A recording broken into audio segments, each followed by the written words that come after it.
दोस्तों, इस शरीर के अंदर 4 शरीर और भी मौजूद है।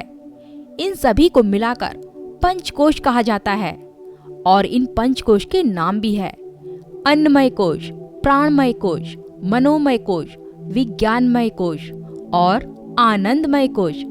आपके अंदर जो छुपा ईश्वर है उसे पाने के लिए सबसे पहले उन 5 कोशों को पार करना बहुत जरूरी है। दोस्तों, सबसे पहले तो आपको इस भौतिक शरीर को जानना बहुत जरूरी है। दोस्तों, जो इंसान इस भौतिक शरीर को जानता है वो इंसान अपने अंदर छुपे हुए रहस्य को भी जान सकता है, क्योंकि सारे रहस्य इंसान के भौतिक शरीर में ही छुपे रहते हैं। मतलब सबसे पहले आपको ध्यान मेडिटेशन के जरिए इस भौतिक शरीर को जानना बहुत जरूरी है। तो सबसे पहले आपको करना क्या होगा दोस्तों? एक आरामदायक जगह पर आपको बैठ जाना है। बस आपको बैठने में कोई भी तकलीफ नहीं होनी चाहिए। दोस्तों, एक शांत वातावरण होना चाहिए। फॉर एग्जाम्पल, समुद्र का शांत होना बहुत जरूरी है, तभी आप समुद्र में बहुत कुछ देख सकते हो। दोस्तों, जो समुद्र का मैंने आपको एग्जाम्पल दिया वो शरीर और मन के ऊपर का एग्जाम्पल था। जब आपको लगभग 25 से 30 मिनट तक ध्यान मेडिटेशन में बैठे हुए हो जाते हैं तो आपको ध्यान में पैर के अंगूठे से लेकर सर तक के भाग को देखते रहें और फिर शरीर के एक एक अंग को देखते रहें। गहरे लंबे सांस के साथ मन को अंदर लेकर जाएं और फिर अंदर के अंगों को मन की आंखों से देखते रहें। आपकी सांस जितनी लंबी होगी उतना ही आपका कॉन्सेंट्रेट ज्यादा होगा और आपके अंदर से वो सभी नेगेटिविटी बाहर निकल जाएगी। इस ध्यान के जरिए से दोस्तों हम जान सकते हैं अन्नमय कोश क्या है। अन्नमय कोश को आपने अन्न से तैयार किया होता है। इस हार्ड मांस के शरीर को अन्नमय कोश कहा जाता है। इसे जानना बहुत जरूरी है। 10 से 15 मिनट तक यह ध्यान करना होगा।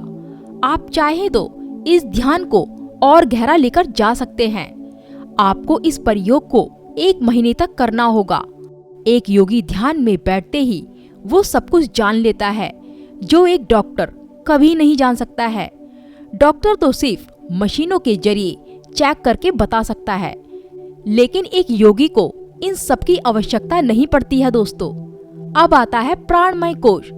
जो श्वास हम लेते हैं उसी के माध्यम से प्राण शक्ति हमारे शरीर के भीतर काम करती है, जिसे हम इन आंखों से नहीं देख सकते हैं। दोस्तों, साधना के दूसरे चरण की शुरुआत करने के लिए आपको पहले अपनी आंखों को बंद करना बहुत जरूरी है और शांति से बैठ जाना है। अपना ध्यान अपनी सांसों पर फोकस करना होगा।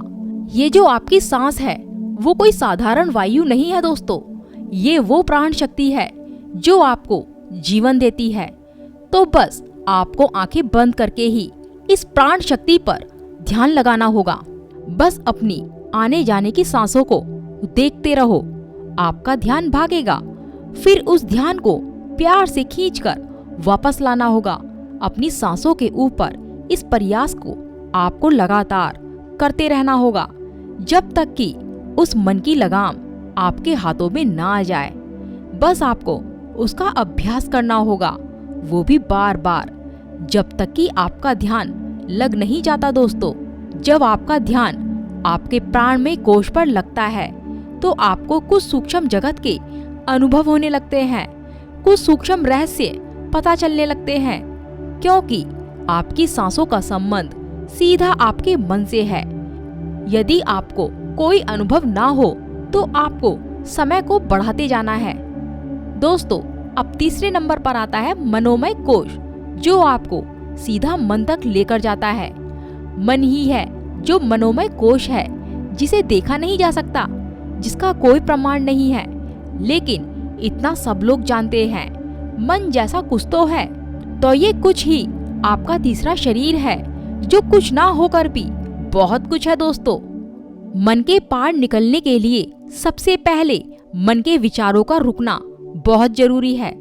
जिस समय आपके मन में कोई भी विचार नहीं होंगे तब आपका मन बहुत शांत होगा, शांत होने का मतलब मन का ना होना होता है। जब आपके अंदर कोई विचार नहीं रहेंगे तो मन भी नहीं रहेगा। जैसे ही आपको ये अवस्था प्राप्त होती है तो आप मन के भी पार निकल जाते हैं। मन को हम जबरदस्ती नहीं रोक सकते हैं, बस आपको अपने मन के विचारों को देखते रहना होगा। ये विचार अपने आप ही रुक जाएंगे। बस अपनी सांसों पर आपको ध्यान लगाना होगा। आपकी सांसों पर मन जो भी करना चाहे उसे करने दो। आपका मन अपने आप ही शांत होता चला जाएगा। दोस्तों, अब आता है ज्ञानमय कोश। इस ज्ञानमय कोश का इशारा उसी तरफ है। अन्नमय कोश, प्राणमय कोश, मनोमय कोश, इन तीनों अवस्था को पा लेने के बाद ज्ञान की प्राप्ति होती है। फिर आपको इस संसार का सूक्ष्म जगत का अनुभव हो जाता है। लेकिन कई लोग इसमें ही फंसकर रह जाते हैं, क्योंकि साधक के यहाँ तक आने के बाद अहंकार, घमंड आ ही जाता है। लेकिन अगर आपने कुछ करने को ठाना है तो आपको इससे आगे बढ़ना होगा, अपने पांचवें कोश की तरफ, जो आनंदमय कोश है। ये वो अवस्था है जब साधक मग्न हो जाता है ध्यान मेडिटेशन में। ना सुख परेशान करता है और ना ही दुख से दुखी होता है। सभी सुखों और दुखों के पार परमानंद है। वो उस अवस्था में होता है जिसे हम शब्दों में बयान नहीं कर सकते हैं। दोस्तों, उस अवस्था और अनुभव के शब्द ही नहीं है।